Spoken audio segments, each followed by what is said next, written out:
भक्ता जीर्ण वयण जे करन्ति भावेण अमला असंकलिठा ते हुन्ति परित संसारी। बोलिए भगवान महावीर पावन चरित गुरुदेव जी। वंदो मानवच काय भव सागर को तरण में करो हमारी सहाय। जिन शासन जिन वाणी सदा जयवंत हो। श्रवण संग सदा अविचल मंगल हो। मुक्ति को प्राप्त श्रमण भगवान महावीर स्वामी उनकी परम पावन कल्याणी भागवती वाणी वाचक प्रमुख श्री इंदर भूति गौतम आदि गणधर भगवान योग प्रधानाचार्य परम पूज्य श्री सुधर्मा स्वामी जी महाराज उनकी परम पावन पाठ परंपरा वर्तमान आचार्य ध्यान योगी परम पूज्य श्री शिव मुनि जी महाराज एवं गुरुजन सबके पावन चरण सरोजों में मेरा अनंत अनंत बार वंदना नमस्कार।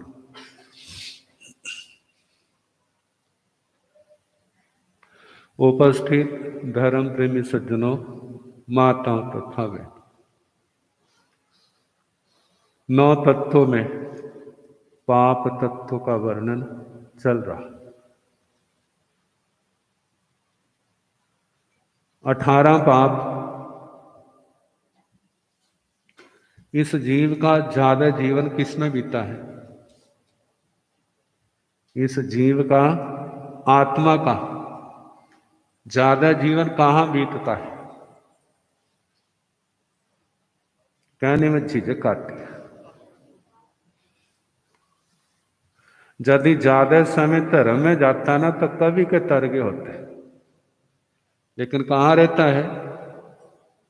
कितनी बार बैठे तो अच्छे वाले हैं, लेकिन मन कहाँ कहाँ घूमता है। मन के द्वारा क्या करते? 18 पाप। कैसे पाप के अंदर ये आत्मा धंसी हुई, इसका कारण क्या है? कितने लोग हैं जानते हैं पाप बुरा है, लेकिन फिर भी जब प्रसंग आता है तो सब कुछ भूल जाते हैं। ऐसा क्या, ऐसी क्या बात है? कहते इसका कारण है मोह। मोहनी कर्म। मोहनी कर्म को किसने बांधा है? इसी आत्मा ने बांधा।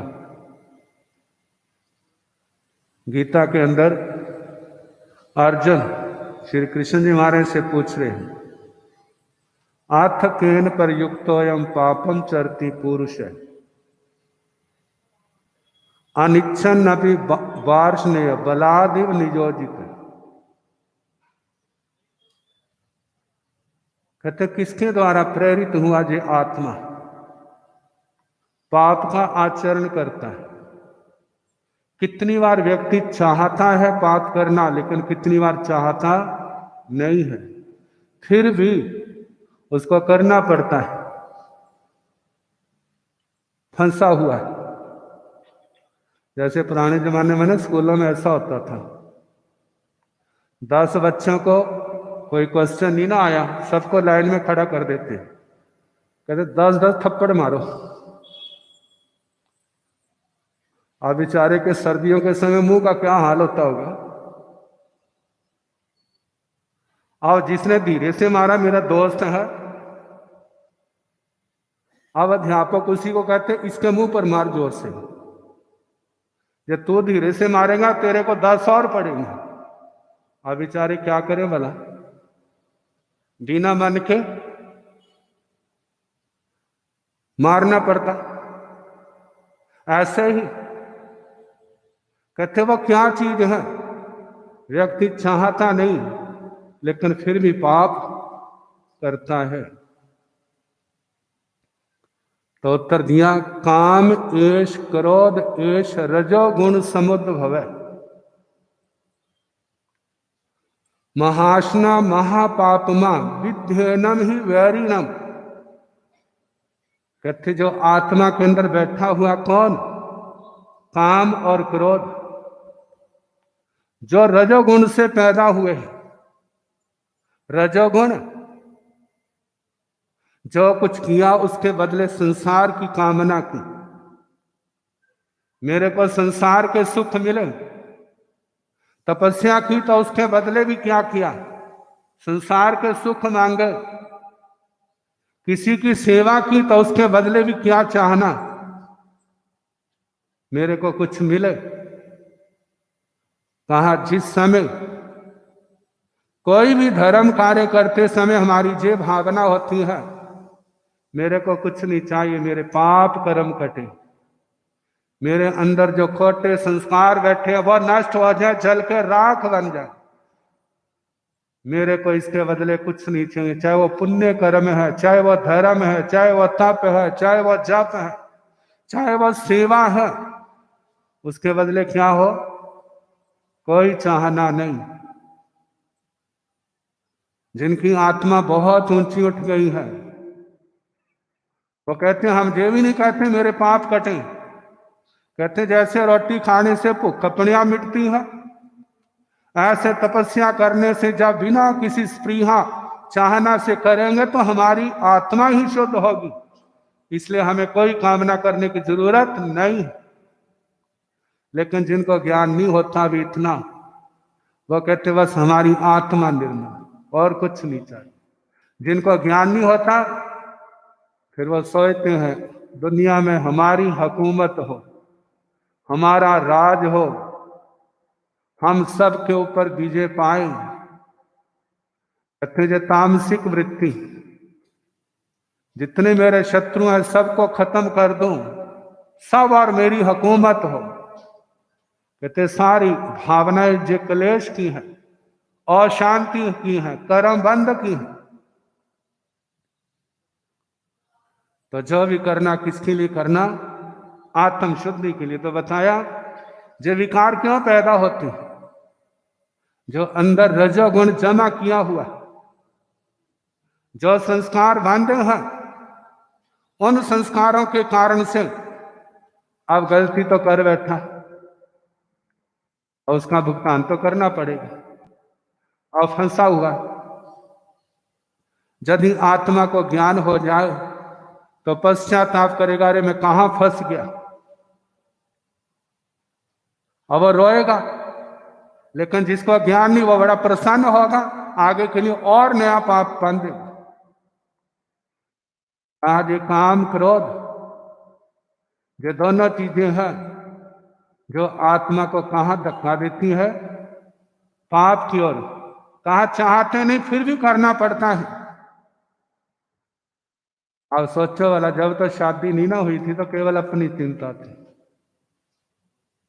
और कोई चिंता नहीं थी। जब शादी हो गई तो चिंता डबल हो गई,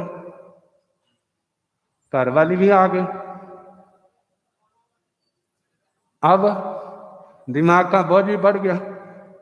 जब कोई शाम को आता है ना तो सोचता घर में सुख शांति हो। क्यों भला? क्योंकि दो ग्रह इकट्ठे हैं। पहले तो एक ही ग्रह था, कौन? वो मां थी। अब कौन है? दो ग्रह इकट्ठे हुए हैं, और वो भी क्या है? शत्रु ग्रह। शत्रु ग्रह क्यों होगा? अब वो तो सोचती है जो मेरा घर वाला है, तो मां क्या सोचती? इसका घर वाला तो बाद में, बेटा पहले किसका है? पहले मेरा है। अब मां सोचती मेरे कहे बिना पत्ता ना हिले, और बहू कहती मेरा भी तो कुछ ना कुछ होना चाहिए ना। अब दोनों का आपस में टकराव। कहते नई बात नहीं है। प्राचीन ग्रंथ देखते हैं तो वहां एक कहावत आती है, कहते जग में बैर बहुत है।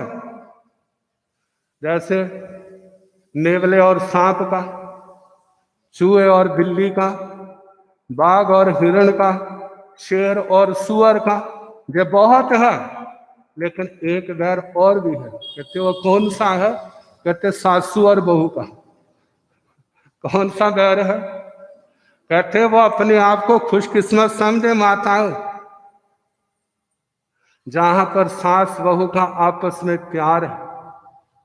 जे प्यार जो है ना, जे ऐसे नहीं है, पता नहीं पूर्व जन्म में कोई दोनों ने तपस्या की होगी, जिसके कारण से घर में सुख शांति है। तो शादी के बाद जब भाई घर आता है ना, तो दिमाग पर बोझ होता है।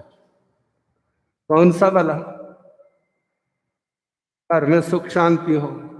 यदि दोनों के चेहरे खिले हुए ना, तो उसका बोझ उतर जाता है, फिर तो बोझ नहीं है।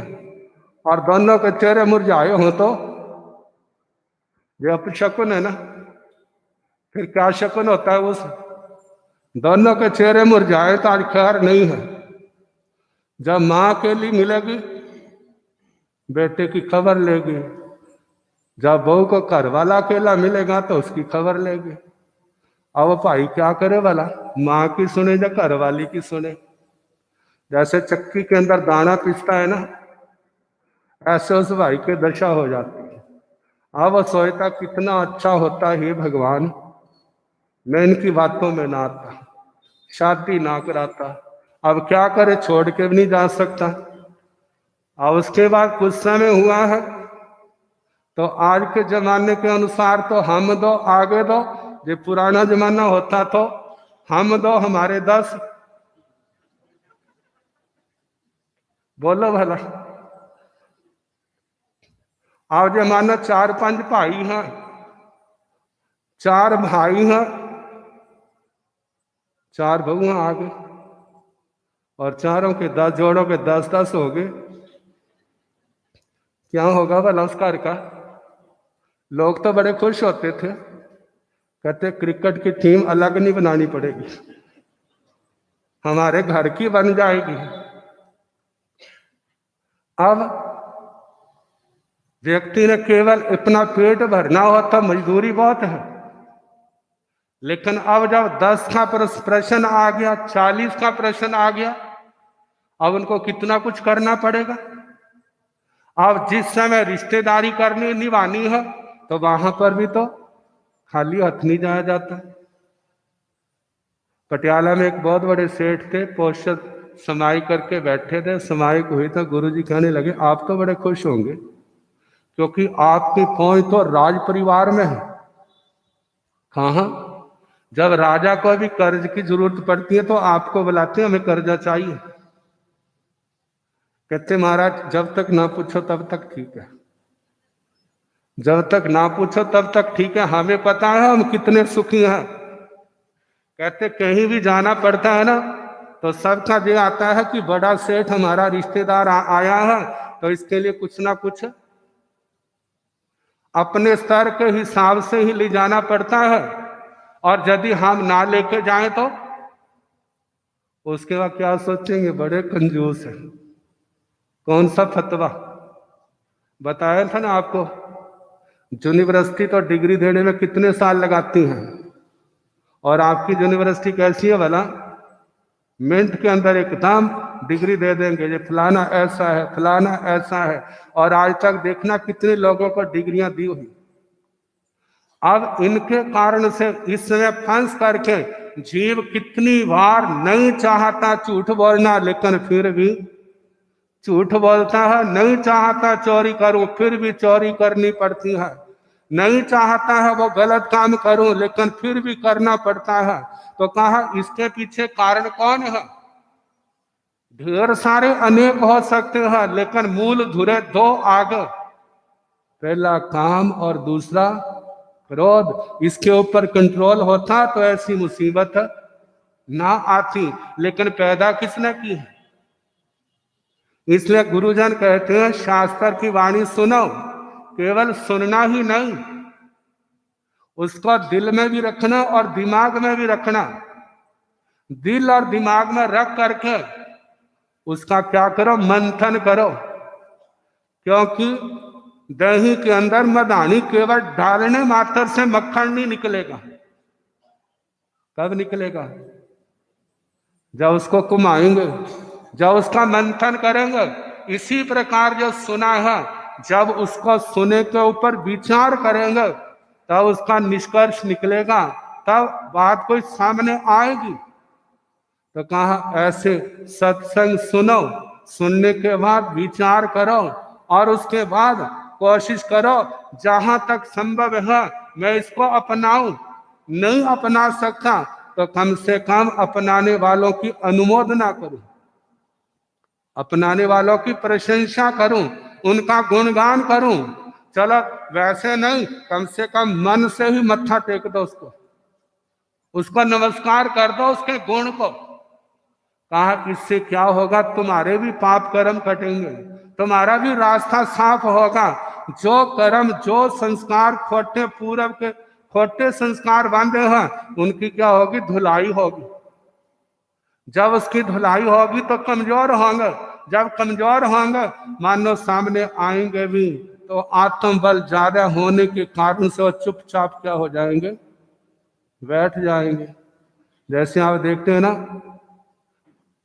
कि जिस समय आपस समकक्ष बच्चे इकट्ठे हो तो उसमें जो ज्यादा शक्तिशाली होता है तो वो क्या करता है, ज्यादा रोब चाड़ता है। लेकिन जिस समय कोई बड़ा आ जाता है वो भी दुब करके बैठ जाता है ना। इसी प्रकार जहां पर जब आत्मा का बल बढ़ जाएगा तो ये विकार जो पहले तो उग्र रूप था अब शांत हो गए हैं तो वो और शांत हो जाएंगे। कब? जब हमारी आत्मा जागेगी, जब हमारा आत्मबल बढ़ जाएगा। लेकिन जो आत्मबल बढ़ेगा कब? जब हम भगवान की सुनेंगे, भगवान की सुन करके उसके बाद उसके अनुसार आचरण करेंगे। कितने लोग भाई बहने कह देते हैं महाराज मन नहीं करता। क्या नहीं करता? कहते समाई किया कर, कहते तुम्हारे क्या फायदा है, मन तो दसों दिशा में घूमता रहता है। जब दसों दिशा में घूमता रहता है फिर उस समय का फायदा क्या है? आप में से कितने भाई बहनों की ये प्रश्न होगा? ऐसा नहीं हो नहीं सकता। मैं उनको एक प्रश्न पूछता हूं उम्र को देखते हुए, तुम्हारे बच्चे हैं ना? कहते हाँ है। पढ़ते हैं? पढ़ चुके? कहते पढ़ते हैं। तो कहता हूं यदि आपका बच्चा कहे मम्मी पापा मेरा मन पढ़ने में नहीं लगता, मेरा चार और घूमता रहता है, मेरा मन मोबाइल में लगता है, मेरा मन टीवी में लगता है, मेरा मन सैर सपाटे में लगता है, मेरा मन करता है मेरी मम्मी रसोई में बढ़िया बढ़िया बनाए और हमारे को खिलाए, बड़ा मन करता है, लेकिन पढ़ाई में मन नहीं करता, तो क्या आप कहोगे कि बेटा पढ़ाई छोड़ दे? बोलोगे कोई पढ़ाई छोड़ दो? कहते वहां तो आप नहीं कहते, लेकिन जहां आपने माला भी छोड़ दी और समायिक भी छोड़ दी। क्यों छोड़ दी? क्योंकि मन नहीं लगता। कहते मन नहीं लगता है तो उसको लगाओ। कहते कैसे लगाओ? कहते जैसे आपके बच्चे को सिखाते हो ना मन लगा, तो कैसे कहते हो? बोलते हो ना, सिखाते हो ना, कैसे मन लगता है? कहते ध्यान लगा के पढ़, सभी ओर से ध्यान हटा। ऐसे समायिक में भी सभी ओर से ध्यान हटाओ। दुकान को निकाल दो, रसोई को निकाल दो, बच्चों को निकाल दो, उस समय ध्यान में भगवान को लाओ, गुरुओं को लाओ, उनकी शिक्षाओं को अपने ध्यान में लगाओ। मुझे जो करना है, कहते घर के काम जरूरी है, वो आगे पीछे, समायिक के समय नहीं। समायिक के समय समायिक करे। कोई मानो दिमाग में कोई बात आती है, इसका जो टाइम नहीं है, बाद में देखा जाएगा। अब क्या काम है? अब मेरे को स्वाध्याय करना, और माला करनी, जे काम करना, जे काम करना, जो धर्म का है वो करना है, जे स्तोत्र पढ़ना है, जे चिंतन करना है, संसार का चिंतन नहीं करना। तो उस समय प्रयास करो। प्रयास करोगे तो आपको सफलता मिलेगी। यदि आपने हथियार छोड़ दिए तो ऐसी समय का क्या फायदा, ऐसी माला का क्या फायदा जिसके अंदर मन नहीं लगता। कहते मन नहीं लगता तो लगाओ ना।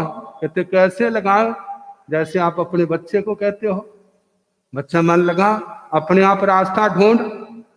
आप जिस समय ना जंगल में हो, और एक और से कोई रास्ता ना मिल रहा हो और उधर से शेर आ जाए तो, बाघ आ जाए तो रास्ता ढूंढते हो ना? क्या कोई रास्ता बताता उस समय आपको? जब उस व्यक्ति को बताएगा ना, अपने आप रास्ता देखेगा, जहां रास्ता मिलेगा वहीं भागेगा। जो उसके बचने का उपाय है स्वयं ढूंढेगा। ऐसे ही सत्संग आपका मार्गदर्शन कर सकता है, लेकिन प्रयास तो आत्मा को ही करना है। जो करेंगे तो वो क्या होंगे? उनको सफलता मिलेगी। और जो हाथ पर हाथ रखे बैठे रहेंगे, जैसे उसको शेर बाघ आके दबोच लेगा, ऐसे ही आत्मा को कौन दबोचेगा भला? वो कालू राम जी आ जाएंगे। कौन से वाला? काल, मृत्यु, जमराज, वो आ जाएगा। कहते ले बेटा, तेरे को रास्ता नहीं ना मिलता, मैं दिखाता हूं तेरे को रास्ता। कहाँ जा करके? कहते तेरा रास्ता तो मेरे पास सारा लिखा हुआ है। तो जैसे पुराणों के अनुसार कहते हैं ना, धर्मराज के पास जब जमदूत लेके जाते हैं तो सारा दिखाते हैं। चित्रगुप्त पढ़ रहा है, उसकी कुंडली पढ़ रहा है, इसने कब क्या किया, कैसे किया, सारा जिस समय। कहते बोल, मैंने इतना बुरा किया, इतना अच्छा किया है, पहले स्वर्ग चाहिए नर्क चाहिए? और वो सोचता क्या करूं, नरक भोगना है स्वर्ग भोगना है, लेकिन आएगा तो वही जो किया होगा, जो किया नहीं है वो नहीं सामने आएगा। तो कहा जे स्वयं रास्ता ढूंढे। तो ये 18 पापों की कथा आपको सुनाई जा रही है, जिसमें चौथे पाप का वर्णन चल रहा है। कहते हैं ईमानदार बनो। ईमानदार केवल दुकान पर नहीं बनना, अपने जीवन में भी ईमानदार बनो। अपने जीवन साथी के प्रति ईमानदार बनो। यदि जो आत्मा चाहती है मेरा जीवन साथी ईमानदार हो, मेरे प्रति वफादार हो, तो उस भाई का जो भाई है, जो बहन है, तो उनका भी जो ड्यूटी है। यदि मैं अपने साथी को वफादार ईमानदार चाहता हूं, तो मैं भी क्या बनूं? उसके प्रति ईमानदार बनूं। यदि मैं ईमानदार हूंगा, मानो कोई ऐसा दगा दे जाए, कोई धोखा दे जाए, उसकी करनी उसके साथ है, लेकिन जिस समय मृत्यु होगी तो उस समय जो सदाचारी है उसकी सदगति को कोई रोकने वाला नहीं होगा, और जो दुराचारी है उसको कोई दुर्गति से बचा नहीं सकता। और जीवन में जो क्लेश होंगे वो अलग। तो इसलिए कहा जाता है अनंत दुखों का जो कारण होने के कारण इस कुशील को छोड़ा जाए। जो अनर्थ का कारण है, परिवार की अशांति का कारण है, बर्बादी का कारण है। रावण की ओर देखो, इतना बड़ा समृद्ध राजा था, क्या कमी थी उसके पास, लेकिन इसी कमजोरी के कारण से क्या हो गया, लाखों साल बीत गए हैं, लेकिन आज भी उसके ऊपर क्या होती है, लोग उसको राम के नाम के, तो आजकल तो किसी का नाम भी रखना हो ना, लोगों की ऐसी सोच बन गई है। कोई रखता आजकल नाम? पुराने जमाने में बड़े शौक से रखते थे, लेकिन आजकल आजकल नहीं रखते। अब देखो, जिसके 4-5 साल के बच्चे हैं, किसी ने राम रखा हो तो बता दो। पुराने जमाने देख लेंगे, कोई रामचंद्र मिल जाएगा, कोई राम सिंह मिल जाएगा, फलाना मिल जाएगा, मिल जाएंगे। लेकिन आजकल हाँ, जो एक्टर है, एक्ट्रेसें हैं, उनके नाम के बच्चों के नाम घर घर के अंदर तुम्हारे को क्या हो जाएंगे।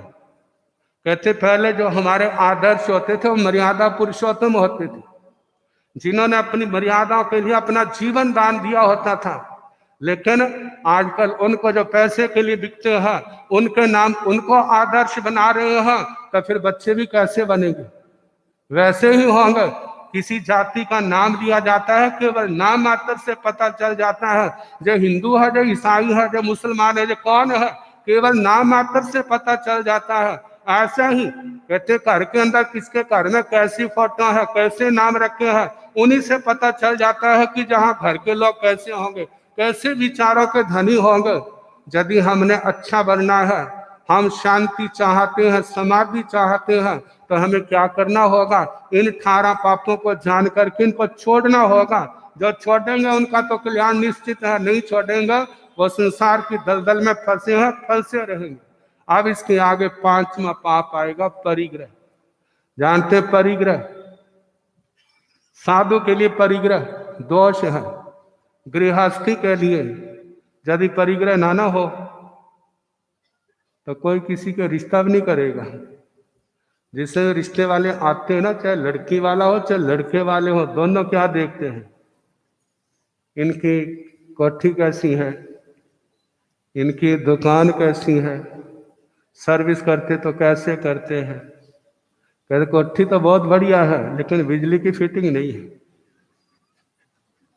वहां पर टेलीफोन का भी सिस्टम नहीं है, मोबाइल तो बहुत दूर की बात है। कहते लगता है बड़े पुराण पंथी लोग हैं, हमने जहाँ पर रिश्ता नहीं करना। और यदि सब कुछ हो तो कहते हैं हाँ जी कर बहुत अच्छा है। अच्छा मानो सब कुछ ठीक है, पहरावा ठीक नहीं है, फटे पुराने कपड़े पहने हैं, तो वहां पर क्या देखते हैं, ना ना ये तो कंजूस बहुत हैं, जब खुद नहीं पहनते तो हमारे बच्चों को क्या पहनने को देंगे। इसलिए जहां भी छुट्टी है तो कितनी बार कहते हमारा क्या करें, सामाजिक स्टेटस बनाने के लिए हमें सब कुछ करना पड़ता है, जानते हैं इसके अंदर कुछ भी नहीं है, लेकिन करें क्या, ना करें तो लोग क्या सोचेंगे, इनके पास कुछ भी नहीं है। कहा देखो ये दुनिया किस दलदल में फंसी हुई है। केवल पहले जीते थे अपने को खुश रखने के लिए, पहले जीते थे अपने को खुश रखने के लिए, अब किसके लिए जीते वाला, दूसरे को खुश रखने के लिए। यदि आपने किसी भाई ने किसी बहन ने नए डिजाइन के कपड़े पहने हैं ना, तो जब गली बाजार में जाएंगे 5-10 ने आपकी प्रशंसा नहीं ना की तो आपका मुंह क्या हो जाएगा, मुंह उड़ जाएगा। अरे किसी को पसंद नहीं आया, किसी ने मेरी प्रशंसा नहीं की, अब क्या करूं, नया डिजाइन कहां से लाऊं। और यदि 5-10 उसकी प्रशंसा कर देते ना, फिर देखना कैसे बागो बाग हो जाते। मतलब किसके लिए जी रहे हैं, अपने लिए नहीं, दूसरे वास्ते जी, दूसरे खुश हैं बस दूसरे खुश रहे। लेकिन कहा जीना तो इसलिए चाहिए कि हमारी आत्मा का भी खुशी हो, और हम ऐसा जिए आदर्शों के लिए। हमारा जीवन ऐसा होना चाहिए कि कोई गलत नजरों से हमारी और कोई उंगली ना उठाए, हमारा ऐसा आचार होना चाहिए, हमारे ऐसे विचार होना चाहिए। यदि ऐसे हैं तो उसके जीवन की सफलता है, और यदि उसका जीवन कलंकित है तो उसकी कोई सफलता नहीं है। तो परिग्रह की बात है, कहते हैं गृहस्थी का परिग्रह के बिना गुजारा नहीं है। लेकिन जब लोग परिग्रह को सब कुछ समझ लेते हैं और धर्म को एक किनारे कर देते हैं, ऐसे समय में वह लोग धोखा खा जाते हैं। कहा कि परिग्रह गृहस्थी की आवश्यकता है जितना होगा, क्योंकि केवल गृहस्थ जो है केवल आज के लिए नहीं जीता, उसको कल की भी चिंता करनी होती है, आने वाले 6 महीने की भी चिंता करनी होती है, साल की भी चिंता करनी होती है, उसको सब कुछ देखना होता है और सब की व्यवस्थाएं करनी पड़ती है। यदि वो व्यवस्थाएं नहीं करती हैं तो आने वाले समय में ऐसा कोई गलत समय आ गया तो उस समय कहाँ जाएगा, दूसरे के मुंह की ओर ताकना पड़ेगा। यदि उसने व्यवस्था की है तब उसको किसी प्रकार की चिंता नहीं होगी। जैसे आप देखो पीछे महामारी आई है, लॉकडाउन लग गया और उस समय क्या दशा हो गई थी, धंधे सारे बंद हो गए हैं, इनकम कम बंद हो गई है। जिन्होंने तो जोड़ा हुआ था वो तो आराम से क्या हो गए, अपना उन्होंने समय निकाल लिया, और जिन्होंने नहीं जोड़ा था उनकी क्या दशा वाला, क्योंकि इनकम है नहीं, जो जोड़ा है कितनी देर चलेगा। जब ऐसा इतने समय तक चला है तो कहते हैं जिसने देशों की अर्थव्यवस्था को क्या कर दिया, बिल्कुल बिगाड़ दिया संतुलन को। तो कहा यदि ऐसे समय जोड़ा होगा तो गृहस्थी की क्या है, शांति है। यदि नहीं जोड़ा है तो वो वहां पर अव्यवस्था फैल जाएगी। गृहस्थों के लिए जोड़ने की मनाही नहीं है, लेकिन संदेश दिया है भगवान ने, उस जोड़ने के पीछे अन्याय अनीति का विवेक रखना चाहिए। अन्याय ना हो, अनीति ना हो, तुम्हारी मेहनत की कमाई है उसको आप रखो, लेकिन उसके अंदर अन्याय शोषण की कमाई जो है अपने घर के अंदर नहीं आनी चाहिए। आएगी तो उसका परिणाम क्या होगा, बीमारी के रूप में आएगा, घर में व्यसन आ जाएंगे, आपस में लड़ाई झगड़ा शुरू हो जाएगा, क्योंकि वहां पर बरकत नहीं पड़नी है। जब अन्याय का आया है तो उसने गलत तरीके से ही जाना है। तो कहा जाता है जो भी हमारी कमाई है वह न्याय नीति से मेहनत पूर्वक हो, और ऐसी को जोड़ने में कोई बुराई नहीं है। लेकिन इसके जब न्याय नीति से कर रहे हैं तो हमने कितने पाप कर्मों से अपने आप को बचा लिया है, सामाजिक व्यवस्था में सहयोग दिया है, और उसके आगे आत्मा का केवल यही जन्म तो नहीं है, इस जन्म के साथ अगला जन्म भी है। उसके लिए हमारे को अपने आचार पवित्र रखना होगा। हमारा आचार पवित्र है, ऐसे मोटे पापों से हम अपने आप को बचाते हैं। भगवान की वाणी सुनते हैं, सत्संग सुनते हैं, अच्छे लोगों की संगति में बैठते हैं, अच्छे विचारों का, अच्छे आचार का अभ्यास करते हैं। यही साधना हमारी पूर्व जन्म जन्म की गलतियों का संशोधन करने वाली होगी, हमारे संस्कारों को शुद्ध करने वाली होगी। क्योंकि व्यवस्था केवल कल की ही नहीं, इस आत्मा को अगले जन्मों की भी करनी है। जैसे आज माता पिता के कारण से हमारे संस्कार अच्छे मिले, इसलिए कितनी बुराइयों से बचे हुए हैं। गुरुओं का संग मिला है, उनसे अच्छी शिक्षाएं मिलती है, कितनी बुराइयों से बचे हुए हैं। लेकिन ये आधारशिला केवल इस जन्म में नहीं, अगले जन्म में भी हमारा क्या होना चाहिए, जैसा अब जीवन है इससे भी आगे क्या हो, हमारा अच्छा जीवन हो। यदि अच्छा जीवन है तो आगे आगे बढ़ते जाएंगे, और यदि बुराइयां आ गई, केवल एक बुराई भी जीवन को अस्त व्यस्त कर देती है, आत्मा को दुर्गति का भागी बना देती है। और जहां अनेक बुराइयां आ जाती हैं, उनकी क्या दशा होगी। कहते एक बीमारी जब शरीर को अस्त व्यस्त कर देती है, जब अनेक बीमारियां शरीर में पैदा हो जाती हैं, तो उस जीव की, उस प्राणी की जीवन की दशा क्या होती है। तो इसलिए कहा जाता है, इनको जानो, जैसा भगवान ने निर्देश दिया है उसके अनुसार अपना जीवन, अपनी आत्मा को पवित्र बनाने का प्रयास करें। समय आपका काफी